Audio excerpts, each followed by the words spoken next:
안녕하세요, 스팜라이 빵구입니다. 앞으로 스마트팜에 대해 소개해드리려고 하는데요. 100초 동안 빠르고 알차게 엑기스만 전달해드릴 테니 집중해주세요. 스마트팜은 정보통신 기술을 활용해 농작물이나 가축의 생육 환경을 제어하고 관리하는 농업 방식입니다. 온도, 습도, 일광량, 이산화탄소 농도 등의 환경 요소를 센서를 통해 측정하고 그 데이터를 분석해 최적의 생육 환경을 조성하고 자동화 시스템을 통해 물과 비료 공급, 병해충 방제 등을 수행합니다. 조금 더 쉽게 설명해서 유리온실이 스마트팜의 영역에 해당한다고 생각하면 되는데요. 유리온실은 네덜란드가 2차 세계대전 이후부터 시작을 했던 것이 기원이라고 합니다. 그렇다면 우리나라의 스마트팜 현황은 어떨까요? 90년대부터 정부의 지원으로 일반 농가들이 유리온실을 많이 지었지만 그 비싼 유리온실의 토경 재배로 하회 정도만 재배하는 것이 고작이었다고 합니다. 그러나 IMF 이후 하회 농가들이 도산을 하게 되고 전북 김제를 중심으로 도산한 유리온실을 인수해서 농업법인이 네덜란드 방식의 수경 재배를 도입해 최초로 수경 재배 방식의 파프리카를 재배하게 됩니다. 그렇다면 앞으로 스마트팜은 우리에게 정말 필요한 것일까요? 2030년이 되면 세계 인구가 100억 명에 이른다고 하는데요. 인구 증가로 인해 많은 식량이 필요하게 되고 그로 인한 높은 생산성을 끌어내기 위해 스마트팜이 필요합니다. 또한 인구는 증가하지만 농업 인구는 계속해서 감소하고 있기 때문에 집약적인 농업 방식이 필요합니다. 따라서 미래에는 여러 가지 기술과 경제성 등의 여러 가지를 해결해 나가면서 첨단화할 수밖에 없는 것이죠. 그런 측면에서 스마트팜은 이제 선택이 아닌 필수가 되고 있습니다. 지금까지 스마트팜에 대해 설명드린 망구였습니다. 안녕하세요, 스팜라이 빵구입니다. 오늘은 스마트팜의 수경 재배에 대해 이야기하려고 해요. 흙에 작물을 심는 토경 재배는 흙에 있는 다양한 물질로 인해 작물에 생리장애가 생기거나 질병에 취약해지게 되는데요. 이를 극복하기 위해 수경 재배가 나오게 되었습니다. 수경 재배는 식물을 지탱해주고 뿌리에 물, 양분, 산소를 공급하기 위해 배지라는 인공 토양을 사용하는데요. 배지는 하얀 도화지와 같습니다. 작물이 원하는 니즈만 정확히 파악하면 최적화된 급액과 양분 공급이 가능하고 안전하게 품질을 관리할 수 있는 장점이 있죠. 다만 투자 비용이 높고 전문적인 기술이 필요하다는 단점이 있습니다. 이러한 단점에도 불구하고 수경 재배, 즉 스마트팜은 우리의 지속 가능한 미래 농업에 있어서 굉장히 큰 축을 담당할 것이기 때문에 많은 인프라를 투자해야 합니다. 배지의 종류에는 무기물 배지인 앞면, 펄라이트, 유기물 배지인 코코피트, 피트모스가 있는데요. 작물에 따라 배지의 특성을 고려하여 선택할 수 있습니다. 그렇다면 수직농장과 네덜란드형의 수경재배 온실의 차이점은 무엇일까요? 온실형 스마트팜의 경우에는 무료로 태양광을 사용할 수 있으며 이를 활용해 온도와 습도를 제어해주면 생산 효과가 좋은 농사 방식입니다. 그러나 농지가 많아야 한다는 단점이 있는데요. 도시와 멀리 떨어져서 개발될 수밖에 없어서 물류비와 저장 기간이 길어지는 등의 문제가 발생합니다. 때문에 이를 보완하고자 도심지 건물 내에 인공광을 설치해 양액 재배 방식으로 농사를 짓는 수직농장이 출현하게 된 것입니다. 다만 수직농장은 전기에너지를 사용해야 하기 때문에 에너지 문제를 해결하지 않으면 지속적인 수익을 내기 어렵다는 것이 앞으로 풀어가야 할 숙제가 되겠습니다. 지금까지 수경재배를 설명드린 망구였습니다. 안녕하세요, 스팜라이 빵구입니다. 오늘은 유리온실의 구조와 특징에 대해 알아보도록 할게요. 유리온실을 지을 때 그냥 지으면 되는 것이냐? 그렇지 않습니다. 설계 과정을 거쳐 지어지는 유리온실에는 각종 센서와 여러 구동장치가 들어가는데요. 이 설계로 지어진 온실은 일반 건축물과 똑같다고 보시면 됩니다. 그렇다면 유리는 어떨까요? 유리온실에는 일반적인 유리와 다르게 저철분 강화 유리를 사용하는데요. 저철분 유리는 일반 유리보다 강도와 경도가 향상되어 안전합니다. 유리온실에서 가장 우려되는 것이 있다면 내구성이라고 할 수 있는데요. 유리온실도 평균적인 자연재해, 바람, 적설, 강우에 대응해서는 충분히 견딜 수 있게 설계되어 있습니다. 또한 투명도가 높기 때문에 투광률을 개선할 뿐만 아니라 빛을 산란시키는데요. 빛을 산란시키면 위에 잎뿐만 아니라 밑에 잎까지 그림자가 지지 않고 빛이 도달되어 광합성이 잘 이루어질 수 있게 됩니다. 그렇다면 유리온실을 구동하는 센서들에는 어떤 것들이 있을까요? 대표적으로 온도, 습도, 이산화탄소, 즉 환경 요소들을 측정하는 센서들이 있습니다. 이 센서들은 수집된 데이터를 바탕으로 복합 환경 제어 시스템을 통한 설정 값에 의해서 온실 내부의 환경이 적절하게 유지될 수 있도록 구동시키는 역할을 해요. 그중 가장 핵심적인 센서가 온도, 습도 센서인데요. 온도와 습도 센서는 더운 온실의 특성상 센서 부착면에 문제가 생겨 오류가 나는 경우가 있습니다. 때문에 습도와 검고 온도가 함께 들어가 있는 아날로그식 센서를 사용하고 이를 백엽상 온습도 센서라고 합니다. 스마트팜의 온습도 센서는 전자식 센서보다 아날로그식 센서를 주로 사용한다고 하니 참고해주시면 좋을 것 같습니다. 지금까지 유리온실의 구조와 특징에 대해 설명드린 망구였습니다. 안녕하세요, 스팜라이트 망구입니다. 오늘은 센서에 대해서 알아보도록 해요. 유리온실에 필요한 센서들은 무엇이 있을까요? 유리온실의 가장 중요한 센서는 바로 광센서와 이산화탄소 센서입니다. 광센서는 광세기와 누적 광량으로 측정하는데, 광세기는 지금 이 순간 광이 얼마나 밝은지를 측정하고, 누적 광량은 특정 시간대에 광에 의한 에너지가 얼마나 존재하는지를 측정합니다. 농업 분야에서는 광도를 측정하는 단위를 룩스가 아닌 와트나 주를 사용하는데요. 룩스는 광에 대한 사람의 시신경 민감도를 측정하기 때문에 작물 광합성에 활용하기 위한 광량 측정에 있어서는 와트나 주를 사용하는 것입니다. 그렇다면 이산화탄소 측정 센서에 대해 알아볼까요? 이산화탄소 측정 센서는 이산화탄소의 농도가 얼마인지 측정하는데요. 이산화탄소 측정 센서만으로는 정확한지 알 수 없어 캘리브레이션이라는 기준 용액을 이용해 0점을 잡아주고 실제 기준 용액과 동일한 ppm이 나오는지 확인해야 합니다. 이 밖에 다른 센서는 무엇이 있을까요? 온도와 습도를 제어하는 기본적 설비에는 난방과 환기창이 있습니다. 원하는 온도보다 온도가 떨어지면 난방이 돌아가고, 원하는 온도보다 온도가 높아지면 환기창이 열리는 방식입니다. 온도를 높이는 방식으로는 대류에 의해서 내부의 공기의 온도를 높여주는 온풍기 방식, 뜨거운 물이 파이프를 지나가며 열을 밖으로 전달하는 복사열식 두 가지 방법이 있습니다. 다음으로 환기창은 윈도우 인디케이터를 이용해 창문이 열리는 정도와 각도를 조절하는데요. 그러나 이런 방식으로는 환경을 정밀하게 제어할 수 없어 최근에는 벽에 공조 시스템을 달아서 내부 공기를 더 많이 활용하고 에너지를 저감할 수 있는 반밀폐형 온실이 보급되고 있습니다. 지금까지 센서에 대해 설명드린 망구였습니다. 안녕하세요, 스팜라이트 망구입니다. 오늘은 복합 환경 제어 시스템에 대해 알아보도록 할게요. 복합 환경 제어 시스템은 무엇일까요? 센서를 통해 정보를 취득하고 정보와 데이터를 근거로 온실 속 다양한 환경 요소들이 유기적으로 작동하도록 하는 모든 제어 시스템을 말합니다. 이 복합 환경 제어를 통해 인건비를 절감하고 생육 환경을 개선할 수 있으며 스마트폰을 이용한 원격 제어도 가능하다고 해요. 복합 환경 제어 시스템을 잘 운영하는 것이 스마트팜 운영의 성패를 가른다고 말씀드릴 수 있겠습니다. 센서가 측정하는 대표적인 환경 요소에는 광, 온도, 습도, 이산화탄소, 공기 유동이 있는데요. 이 요소들은 식물의 3대 대사 작용에 직간접적으로 영향을 미치게 됩니다. 여기서 식물의 3대 대사 작용이란 무엇인지 한번 알아볼까요? 첫 번째, 빛에너지와 이산화탄소를 합성하여 에너지원으로 만드는 광합성. 두 번째, 광합성을 통해 만들어낸 동화산물을 사용하는 대사작용인 호흡. 세 번째, 동화산물을 이동시키고 식물체 속의 물을 밖으로 배출시키는 증산작용을 말합니다.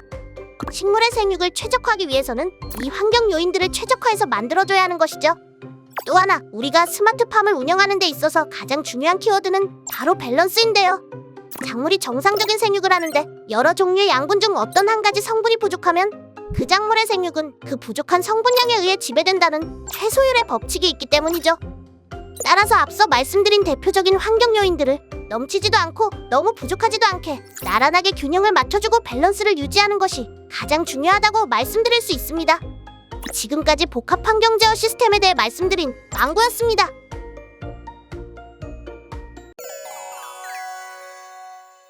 안녕하세요, 스팜라이트 망구입니다. 오늘은 인공광에 대해 좀 더 깊게 알아볼까요? 대표적인 인공광으로는 보강등과 전조등이 있는데요.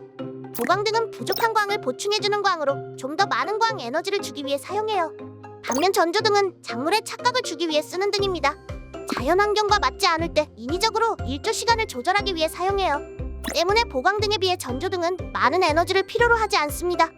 최근에는 인공광으로 LED등과 ILED 광원을 많이 사용하는데요. LED등은 태양광에 비해서 좀 더 높은 광합성 효율을 가져갈 수 있어서 인공광원 중에서는 가장 효율이 높다고 할 수 있어요. 다만 열이 나오는 에너지량이 많아 필요한 열보다 높은 온도까지 올라가는 문제점을 가지고 있습니다. 그래서 그 열을 빼줄 수 있는 공기 즉 공조 시스템이 꼭 필요합니다. 다음으로 LED등을 효과적으로 활용하는 팁을 알려드릴게요. 첫째, LED등은 식물과 가까워질수록 광량이 높아지기 때문에 식물과 가까워야 해요. 둘째, LED등이 식물과 기울기가 생길수록 광량이 떨어지기 때문에 반드시 식물과 수직으로 설치해야 해요. 셋째, 전격 전류에 맞추거나 그 이상으로 전류를 흘려보내는 것이 더 효율적이고 경제적입니다. 마지막으로 설치 후에는 내가 원하는 광량에 도달하는지 확인해야 합니다. 인공광을 설치하기 위해서는 광자량이 작물에 어느 정도 도달하게끔 만들지 확인해야 하고, 내가 원하는 파장대가 어느 정도인지, 분광 조합을 어떻게 규명할 것인지, 광의 조사 거리가 어느 정도 되고 광원 간의 거리는 어떤지, 작물에게 필요한 일조 시간은 어느 정도인지 모든 요소를 고려해서 종합적으로 설계해야 해요. 이런 일련의 과정을 광 레시피라고 합니다. 지금까지 인공광의 종류와 활용법에 대해 말씀드린 망고였습니다. 안녕하세요, 스팜라이트 망고입니다. 오늘은 온도와 습도 조절의 중요성에 대해 알아보도록 할게요. 온도 조절의 목표는 작물의 광합성을 극대화하기 위해서인데요. 온도가 높아질수록 광합성 효율이 높아집니다. 그러나 같은 온도라 하더라도 광합성량에 필요한 온도와 그것을 사용하는 호흡량에 미치는 온도가 다릅니다. 때문에 광합성이 만들어내는 양에서 호흡을 통해 소비되는 양을 뺀 동화산물의 잔여량을 극대화하는 것이 온도 조절의 핵심 목표라고 할 수 있겠습니다.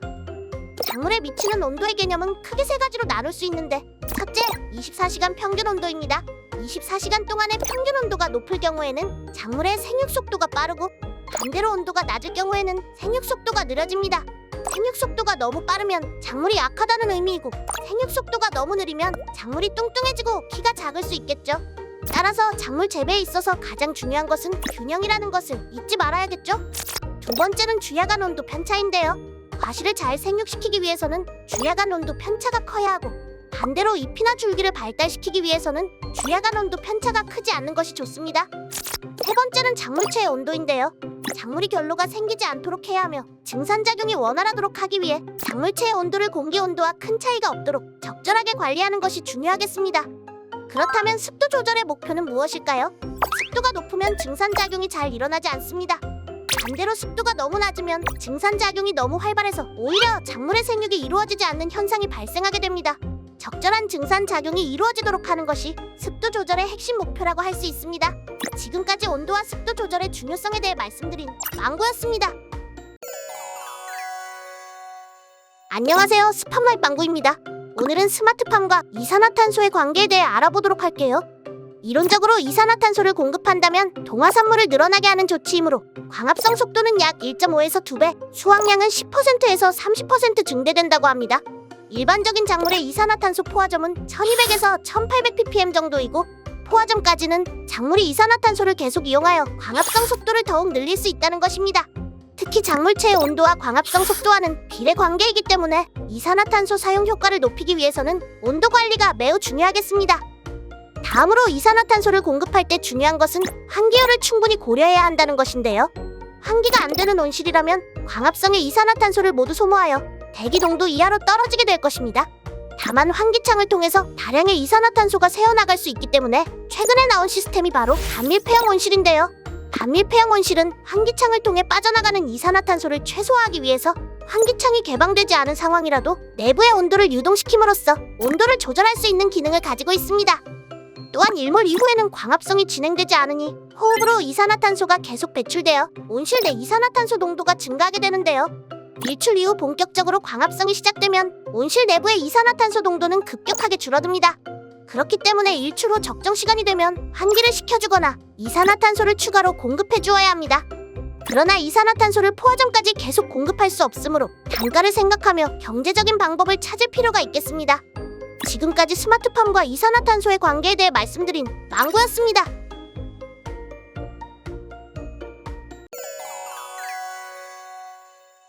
안녕하세요, 스팜라이트 망고입니다. 오늘은 양액에 대해 설명드리려고 해요. 수경재배에는 인공토양이나 배지 위에 작물을 키우는 방식인 고형배지경 수경재배가 있어요. 고형배지경 수경재배는 깨끗한 물을 담아둘 수 있는 원수탱크와 비료를 탄 양액탱크가 필요합니다. 양액탱크는 비료의 성분 중 같이 넣었을 때 문제가 생길 수 있기 때문에 A통, B통 그리고 산을 공급하는 산통에 총 3가지 탱크를 설치해야 합니다. 이 중 같이 넣었을 때 문제가 되는 성분 중 대표적인 것이 칼슘과 황인데요. 이 둘이 만나면 석고가 되는 문제가 생깁니다. 다음으로는 급액장치를 살펴볼까요? 급액장치는 펌프와 파이프로 이루어져 있습니다.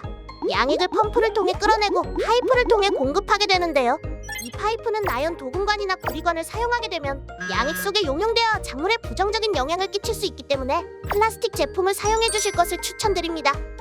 양액의 수질에 대해 좀 더 설명을 드리면, 수질에 있어 가장 중요한 것은 이씨입니다. 이씨는 물속의 미네랄의 함량이 어느 정도인가를 나타내는 지표인데요. 이 C값이 낮아야 수경 재배에 적합한 수질이 될 수 있습니다. 일반적으로 딸기의 경우 이 C가 1에서 2, 가지나 토마토는 3에서 4 정도가 적합합니다. 다만 이 C는 양액의 이온 총량을 표시하기 때문에 각 성분의 농도를 개별적으로 파악하는 것은 현재의 시스템으로는 불가능해요. 그래서 재배 개시 시점에 이 C값이 같더라도 시간이 경과함에 따라 어떤 이온은 식물이 많이 흡수되어 농도가 낮아지고 다른 이온은 흡수량이 적어서 오히려 농도가 높아질 수도 있는 상황이 발생합니다. 때문에 기간이 지난다면 반드시 성분 검사를 통해 재배하는 동안 수회에 걸쳐 중간중간 확인해 주셔야 하니 이 점 잊지 말아주세요. 지금까지 양액에 대해 말씀드린 망구였습니다. 안녕하세요, 스팜라이드 망구입니다. 오늘은 양액 제조와 공급 방식의 기초 원리에 대해 알아보도록 할게요. 작물 생육에 꼭 필요한 필수 원소에는 16가지가 있는데요. 이중탄소, 수소, 산소는 물과 이산화탄소 형태로 공급이 되고 나머지 13가지 종류의 원소들은 비료 형태로 양액을 조성해서 식물에 공급하게 됩니다. 양액을 공급할 때는 공급 급액의 정도, 시간, 빈도, pH와 EC의 정도를 반드시 고려해야 합니다. 그중 pH는 작물의 생장을 판단할 수 있는 아주 중요한 지표인데요. pH가 올라가고 떨어짐에 따라 작물의 양분 흡수가 저해되는 문제가 발생할 수 있습니다. 예를 들어 pH가 4.5 이하로 떨어지게 되면 칼륨, 칼슘, 마그네슘 등의 알칼리 염유가 불용화되어 흡수가 저해됩니다. 반대로 pH가 7 이상이 되면 철의 흡수가 급격하게 떨어지게 돼요. 일반적으로 생육이 원활한 범위는 pH 5.5에서 6.5 사이가 가장 바람직하다고 볼 수 있는데요. 금권부의 pH가 높아질 때는 질산, 인산 등의 산을 추가로 공급해 pH를 낮춰주고 pH가 낮아질 때는 암모니아태 질소의 공급량을 줄인 다음 원수의 중탄산 함량을 확인한 후에 적정한 양의 탄산칼륨을 공급해주는 방식으로 pH를 관리해주시면 됩니다. 다음으로는 양액의 농도에 대해 알아볼까요? 양액의 농도는 이C로 표시되는데요. 이C 측정은 배양액에 포함되어 있는 양분 농도를 검출하는 실용적인 방법입니다. 양분은 물과 함께 이동하기 때문에 증산량이 증가하는 여름철로 갈수록 물의 비율이 높아야 하며 이C의 농도는 낮춰주셔야 합니다. 반대로 증산량이 줄어드는 겨울철일수록 양분의 비율이 물보다 많아져야 하므로 이C의 농도를 높여주셔야 해요. 이렇게 광량과 생산량에 따라 이C 농도의 차이를 두셔야 하니 이 점 유념해주세요. 지금까지 양액 제조 및 공급 방식의 기초 원리에 대해 말씀드린 망구였습니다.